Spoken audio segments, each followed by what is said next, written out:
राम राम दोस्तों और मेरी माताएं बहनें, स्वागत है आप सभी का माता रानी के शरण में। स्वागत है आप सभी का बाबा नीम खरोली जी के शरण में। आप सभी के लिए अर्जी लगाता हूँ। मेरे सर्वप्रथम पूज्य गणेश भगवान जी, मेरे श्री राम प्रभु, मेरे सीता मैया, मेरे बाबा नीम खरोली जी, मेरे हनुमान बजरंग बली जी, आपका बेटा आपकी शरण में ये अर्जी लगाता है। मेरा जो भी भाई, मेरी माताएं बहनें आपकी ये महिमा सुनते हैं, उनके सभी कष्ट तुरंत दूर करो भगवान। उनके ऊपर सदैव कृपा दृष्टि बनाए रखें। उनके घर में कभी कोई आपत्ति, कोई विपत्ति ना आए। उनके घर सदैव धन धान्य से भरे रहे भगवान। सदैव कृपा करो, दया करो बाबा, दया। जय बाबा नीम खरोली महाराज जी। दोस्तों और मेरी माताएं बहनें, आज करते हैं माता के 9वें स्वरूप माँ सिद्धिदात्री की व्रत कथा। पूरी सुने ये पुण्य कथा। माँ सिद्धिदात्री दुर्गा जी की 9वीं शक्ति का नाम है सिद्धिदात्री। माँ सिद्धिदात्री कैसे पड़ा इनका नाम, ये पूरा सुने। माँ दुर्गा जी की 9वीं शक्ति का नाम सिद्धिदात्री है। ये सभी प्रकार की सिद्धियों को देने वाली हैं। नवरात्रि पूजन के 9वें दिन इनकी उपासना की जाती है। इस दिन शास्त्रीय विधि विधान और पूर्ण निष्ठा के साथ साधना करने वाले साधक को सभी सिद्धियों की प्राप्ति हो जाती है। सृष्टि में कुछ भी उसके लिए अगम्य नहीं रह जाता। ब्रह्मांड पर पूर्ण विजय प्राप्त करने का सामर्थ्य उसमें आ जाता है। मार्कंडेय पुराण के अनुसार अणिमा, महिमा, गरिमा, लधिमा, प्राप्ति, पराक्रम्य, ईशित्व और वशिष्ठत्व, ये 8 सिद्धियां होती हैं। ब्रह्म वैवर्त पुराण में श्री कृष्ण खंड में यह संख्या 18 बताई गई है। इनके नाम इस प्रकार हैं: अणिमा, लधिमा, प्राप्ति, पराक्रम्य, महिमा, ईशित्व, वशिष्ठत्व, सर्व कामा सहिता, सर्वज्ञत्व, दूर सुरण, पर काय प्रवेशन, वाक सिद्धि, कल्प वृक्षत्व, सृष्टि, संगार करण्य सामर्थ्य, अमृतत्व, सर्व न्यायकत्व, भावना, सिद्धि, ये 18 बताई गई हैं इसमें। माँ सिद्धिदात्री भक्तों और साधकों को ये सभी सिद्धियां प्रदान करने में समर्थ है। देवी पुराण के अनुसार भगवान शिव ने इनकी कृपा से ही इन सिद्धियों को प्राप्त किया था। इनकी अनुकंपा से भगवान शिव का आधा शरीर देवी का हुआ था। इसी कारण वे लोक में अर्धनारीश्वर नाम से प्रसिद्ध हैं। माँ सिद्धिदात्री 4 भुजाओं वाली हैं। इनका वाहन सिंह है। ये कमल पुष्प पर आसीन है। इनकी दाहिनी तरफ के नीचे वाले हाथ में कमल पुष्प है।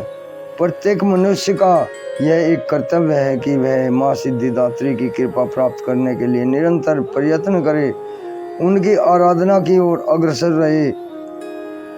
इनकी कृपा से अनंत दुख रूप संसार से निर्लिप्त रहकर सारे सुखों को भोग करता हुआ वह मोक्ष को प्राप्त कर सकता है।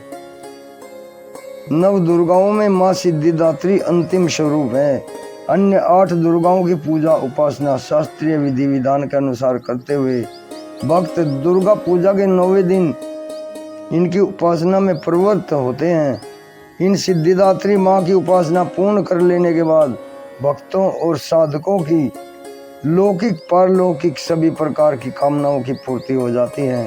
सिद्धिदात्री माँ के कृपा पात्र भक्त के भीतर कोई ऐसी कामना शेष बची नहीं रहती जिसे वह पूर्ण करना चाहे। वह सभी सांसारिक इच्छाओं, आवश्यकताओं और स्पृहाओं से ऊपर उठकर मानसिक रूप से माँ भगवती के दिव्य लोकों में विचरण करता हुआ उनके कृपा रस पीयूष का निरंतर पान करता हुआ विषय भोग शून्य हो जाता है। माँ भगवती का परम सानिध्य ही उसका सर्वस्व हो जाता है। इस परम पद को पाने के बाद उसे अन्य किसी भी वस्तु की आवश्यकता नहीं रह जाती।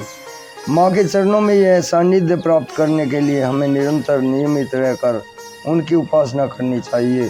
माँ भगवती का स्मरण ध्यान पूजन हमें इस संसार की आसारता का बोध कराते हुए वास्तविकता परम शांतिदायक अमृत पद की ओर ले जाने वाला है। इनकी आराधना से जातक को अणिमा लदिमा प्राप्ति पराक्रम महिमा ईशित्व वसित्व सर्व काम सहायता दूर श्रवण प्रकामा प्रवेश पाक सिद्ध अमृतत्व भावना सिद्धि आदि समस्त सिद्धियों नवनिधियों की हमें प्राप्ति होती है। आज के युग में इतना कठिन तप तो कोई नहीं कर सकता, लेकिन अपनी शक्ति अनुसार जप तप पूजा अर्चना कर कुछ तो माँ की कृपा का पात्र बनता ही है। प्रत्येक सर्वसाधारण के लिए यह आराधना योग्य श्लोक सरल और स्पष्ट है। माँ जगदम्बे की भक्ति पाने के लिए इसे कंठस्थ कर नवरात्रि में नवमी के दिन इसका जाप करना चाहिए।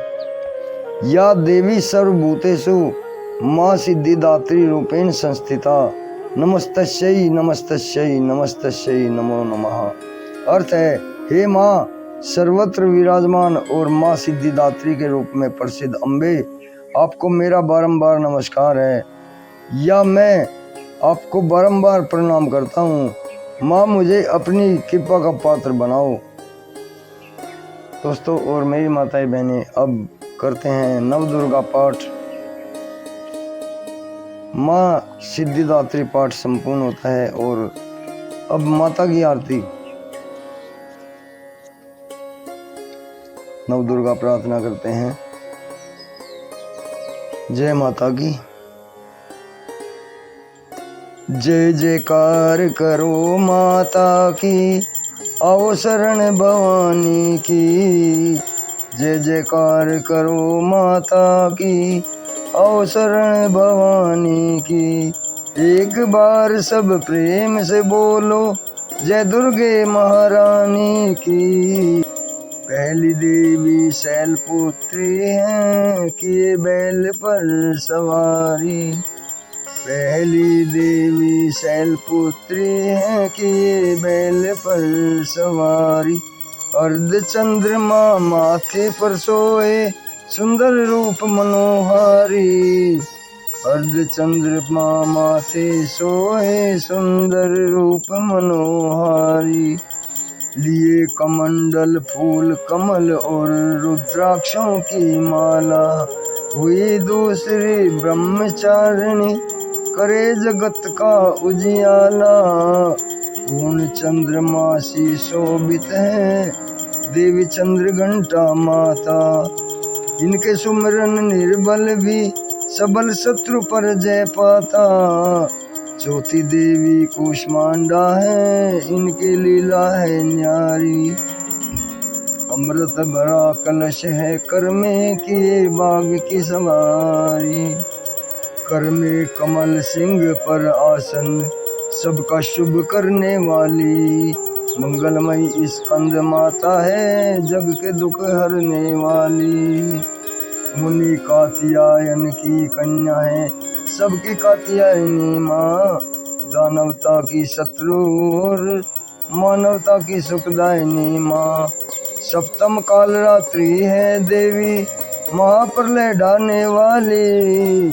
सप्तम काल रात्रि है देवी, महाप्रलय ढाने वाली। प्राणी मात्र का रक्षण करती, महाकाल को खाने वाली। श्वेत बैल है वाहन जिनका, तन पर श्वेत अंबर माला। यही महागौरी देवी है, सबकी जगदम्बा माता। शंख चक्र और गदा पद में कर में धारण करने वाली। यही सिद्धिदात्री देवी है, रिद्धि सिद्धि देने वाली। यही सिद्धिदात्री देवी है, रिद्धि सिद्धि देने वाली। जय कल्याणमयी नवदुर्गे, जय हो शक्ति दायिनी माँ। जय कल्याणमयी नवदुर्गे, जय हो शक्ति दायिनी माँ। जयति जयति चंडी नवदुर्गे, जय गिरजा महारानी माँ। जयति जयति चंडी नवदुर्गे, जय गिरजा महारानी माँ। जयति जयति चंडी नवदुर्गे, जय गिरजा महारानी माँ। जय माता की। सिद्धिदात्री माँ तेरी सदा ही जय। दोस्तों और मेरी माता बहनें, माता के 9वें स्वरूप सिद्धिदात्री माँ की एक व्रत कथा संपूर्ण होती है। आपके लिए सभी कष्ट हरने वाली माँ आपके सभी दुख कष्ट दूर करे, यही मेरी प्रार्थना माता रानी की शरण में आपके लिए मंगलदायक हो ये व्रत कथा, यही मैं प्रार्थना करता हूँ माता रानी से। जय माँ।